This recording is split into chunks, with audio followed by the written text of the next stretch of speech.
Երեկ Երևանի որոշ փողոցներում անձրևից հետո նորից մինի լճակներ էին հայտնվել, որոնցում կիսախորտակված մեքենաները հնարավոր է լինում դուրս բերել փրկարար ծառայության բեռնատարների միջոցով։ Բանն այն է, որ ժամանակին անձրևաջրերի հեռացման հետ խնդիրներ էին առաջանում մայրաքաղաքի ֆիքսված 1-2 կետում։ Հիմա այս հիմնախնդիրը ցրված է եւ անհնար է կանխատեսել, թե հերթական ուժգին անձրևից հետո որտեղ կարող է առաջանալ հերթական լիճը եւ կաթվածահար անել ելթևեկությունը։ Նախորդ օրը դա տեղի էր ունեցել Նոր-Նորքի Գյուլջան փողոցում։ Ինչպես նախկինում էր, միանգամից առաջացավ նույն հարցը. ինչու պատկան մարմինները ժամանակին չեն մաքրում հեղեղատարները, որպեսզի նման իրավիճակները բացառվեն, եւ ընդհանրապես, ո՞րն է այդ պատկան մարմինը։ Երևան համայնքը ոչ մի պարտականություն եւ պարտավորվածություն հեղեղատար համակարգի մաքրման ոչ մի պարտականություն եւ պարտավորվածություն չունի։ Ուղղակի սա որպես աջակցության եւ գործընկերային համագործակցության շրջանակներում իրանց հեռացված աղբը անձրևընդունիչների մեջից, որը պարբերաբար կուտակում է, ուղղակի աղբի հեռացմամբ մենք զբաղվում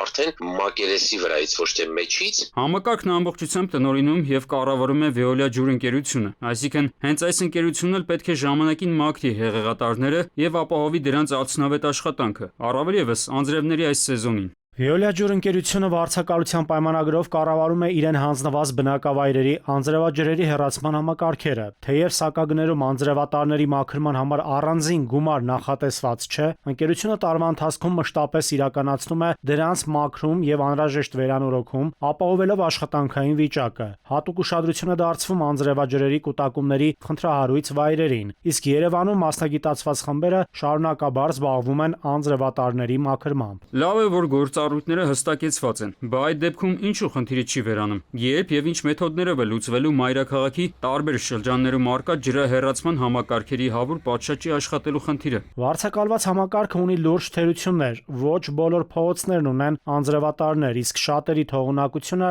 չի բավարարում հորդառատ անձրևների ժամանակ առաջացող ջրաքանակին։ Սա պայմանավորված է նրանով, որ Երևանի ակտիվ կառուցապատումը չի ուղեկցվել անձրևատար ցանցի համարժեք ընդլայնմամբ։ Շատ թաղամասերում ներբակային ցանցը բացակայում է կամ թերի է։ Խնդրի հիմնարար լուծումը պահանջում է խոշոր կապիտալ ներդրումներ, որոնք վարձակալության պայմանագրով վերապահված են վարձատուին, ջրային կոմիտեին։ Veolia ջուրը շահագործում եւ սպասարկում է միայն այն համակարգերը, որոնք իրեն հանձնված են պայմանագրով։ Մասնագետները նշում են, որ անձրևատարների խնդիրը մասնակի հնարավոր է լուծել նույն կառուցապատողների շնորհիվ, այսինքն քեզ տալիս են շին թույլտվություն, եթե գոնե քո շենքին հարակից տարածքի անձրևաջրերի խնդիրը լուծելու պարտավորություն ես վերցնում։ Քաղաքի ենթադրենք 219 մմ-անոց տրամաչափ ունեցող ջրատարը չի կարող 600 մմ-անոց ջրատարի գործ անել։ Այսինքն եթե մենք այդ ծավալը հասկանում ենք, որ մեծացել է, նոր թաղամասերի ջրատարերն են գալիս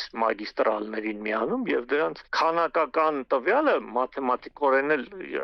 չի համապատասխանում։ Բացի այդ, անձրևատարները վերջին տարիներին անընդմեջ խցանվում են անջրաթափանց նյութերով, նույն ինքը ցեմենտը, խառնված հողի եւ ավազի հետ։ Նորից ակտիվ շինարարության հարակից բացասական ազդեցությունը։ Ենթադրվում է, որ շինարարության նկատմամբ վերահսկողության խստացման արդյունքում մասամբ հնարավոր կլինի լուծել այդ խնդիրը։